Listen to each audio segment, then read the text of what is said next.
كلية حاسبات المعروفة بكلية المستقبل. لو انت داخل كلية حاسبات او حتى بس عايز تعرف معلومات عنها فالفيديو ده مهم جدا ليك، لاني هقولك على 10 خرافات عن كلية حاسبات ومعلومات لازم تعرفهم من البداية، لانك لو عرفتهم بدري هتغير طريقة تفكيرك ومستقبلك كله. ولك ان تتخيل ان انا نفسي وقعت في الخرافة رقم 6، ولولا ان انا اكتشفت الحقيقة بدري ما كانش زماني قدرت ان انا اطلع السادس على الكلية. السلام عليكم، اهلا بيكم في فيديو جديد. خلينا ما نضيعش وقت كتير ونبدا على طول مع اول خرافة. الخرافة الاولى وهي انك لو ما بداتش برمجة او لو ما كانش عندك خلفية عن البرمجة قبل ما تخش الكليه انك مش هتعرف تمشي فيها. الكلام ده غلط تماما. اول سنه في الكليه بتبدا معاك البرمجه من الصفر، وهتتعلم الاساسيات واحده واحده، وسواء الدكاتره او المعيدين محدش فيهم هيعتمد انك عندك معلومات سابقه عن البرمجه او عن اي ماده هتدرسها في الكليه. انا شخصيا كنت داخل الكليه ما اعرفش اي حاجه عن البرمجه، وقررت ان انا ابدا واتعلم واحده واحده، وقررت ان انا اهتم بكل تفصيله صغيره في البرمجه. زي ما قلت لكم في الفيديو اللي فات ان انا كنت بسال في اصغر التفاصيل حتى في الاساسيات اللي محدش بيسال عنها، وبدات اتعمق في البرمجه واحده واحده لحد ما ربنا كرمني وقدرت ان انا اطلع السادس على الكليه. وبالمناسبه انا ما كنتش متوقع خالص ان انا اطلع من الاوائل على الكليه او حتى ان انا امشي في الكليه بالمستوى الطبيعي. انا كنت حاسس في البدايه ان انا اصلا مش هقدر امشي في الكليه. اهم حاجه انك تبدا تهتم وتبحث وتدقق في كل معلومه بتتقالك، ما تاخدهاش كده وتحفظها. فانت لو كان عندك معلومات سابقه عن البرمجه فدي حاجه اكيد هتفيدك وهتفرق معاك وانت شغال، لكن لو ما كانش عندك اي معلومات سابقه عن البرمجه فده مش هيسبب لك اي صعوبه في ان انت تتفوق في الكليه وكمان تطلع من الاوائل. الخرافه الثانيه وهي انك لازم تذاكر 24 ساعه عشان تقدر تنجح وتطلع من الاوائل في الكليه. محدش بيعمل كده اصلا. الموضوع مش في كميه المذاكره على قد ما هو في طريقه المذاكره نفسها. يعني لو عرفت تذاكر صح وتفهم قبل ما تحفظ وتثبت يوم مثلا في اخر الاسبوع تذاكر فيه وتبص على المحاضرات اللي خدتها طول الاسبوع، فانا اوعدك بالطريقه دي انك تقدر تطلع الاول على الكليه مش بس من الاوائل. فانت لو قدرت تستغل كل دقيقه انت قاعد بتذاكر فيها فان شاء الله تقدر تطلع من الاوائل. الخرافه الثالثه وهي انك لازم تكون عبقري او مستواك عالي جدا في الرياضه علشان تقدر تمشي في الكليه او علشان تخش الكليه اصلا من البدايه، وده اكبر غلط. الرياضه فعلا موجوده في الكليه، على الاقل ماده او مادتين في الكليه عباره عن رياضه، بس مش بالصعوبه اللي الناس متخيلاها. عايز اقول لك ان الكليه مش حاطه الرياضه علشان تتعقد او رخامه منهم، يعني لا، الكليه حاطه الرياضه بهدف معين وهو تطوير وتحسين طريقه تفكيرك، وان هم يخلوك تفكر بطريقه معينه هتخدمك بعدين في شغلك وفي الكليه. فانا مش عايزك تاخدها على انها مجرد ماده صعبه وخلاص، لا، انا عايزك تاخد منها الهدف الاساسي اللي هي محطوطه لك عشانه، وهو تطوير طريقه تفكيرك. ولو لقيت الدكتور او المعيد اللي بيشرح لك شرحه معقد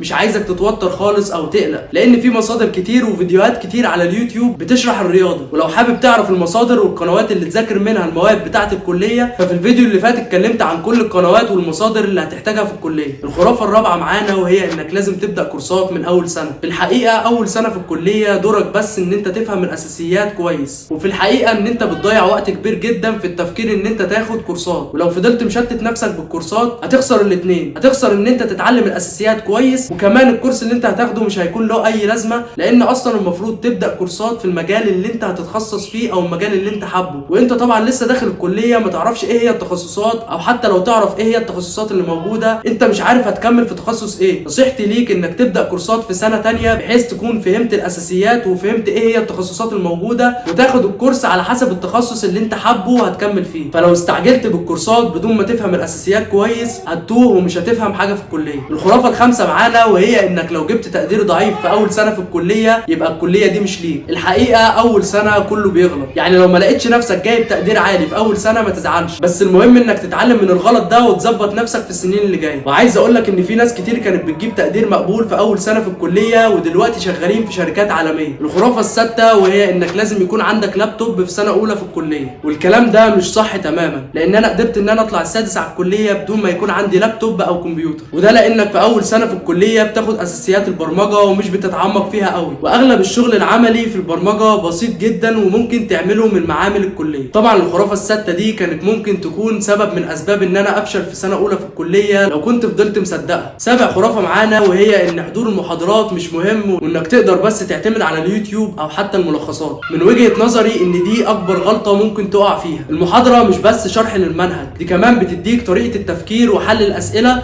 وده اللي مش هتقدر تاخده من قنوات اليوتيوب اليوتيوب، وبتقدر تفهم من خلالها دماغ الدكتور والطريقه اللي بيحط لك بيها الامتحان، وده اللي مش هتعرف تاخده من فيديوهات اليوتيوب او حتى الملخصات. وكمان حضورك للمحاضره بيسهل عليك المذاكره قبل الامتحان او بيسهل عليك المذاكره في اي وقت. يعني وانت بتذاكر هيكون عندك خلفيه عن المعلومات اللي انت بتذاكرها دي، وده افضل بكتير من ان انت ما يكونش عندك اي معلومات خالص. الخرافه الثامنه وهي ان كليه حاسبات اصعب كليه موجوده، وانها اصعب من هندسه ومن كليات تانية كتير. خلينا مقتنعين ان الكليه مش سهله، ولكنها برضو مش صعبه. لو انت ماشي صح وبتعمل الاساينمنت وبتذاكر كويس قبل الكويزات والميد ترم هتنجح في الكليه وتتفوق كمان. الموضوع كله مش بكميه المجهود اللي بتحطها خالص، الموضوع في الاستمراريه وان انت تذاكر صح. الخرافه التاسعه ودي بنسبه 90% اكيد سمعتها، وهي ان كليه حاسبات لعلم رياضه بس، وان اي حد كان علم علوم في ثانويه عامه ما يقدرش يمشي فيها. ودي معلومه غلط جدا وممكن تقفلك من الكليه لو انت كنت علم علوم، فمش عايزك تصدقها. لان انا عندي في الكليه الاثنين الاوائل على الكليه كانوا علم علوم، وبالعكس انا شايف ان اي حد علم علوم ممكن يأدي في الكليه احسن من واحد كان علم رياضه ولكن مش مهتم اصلا بالكليه. فعايز اقول لك ان اي حاجه هتسعى فيها وتحط فيها مجهود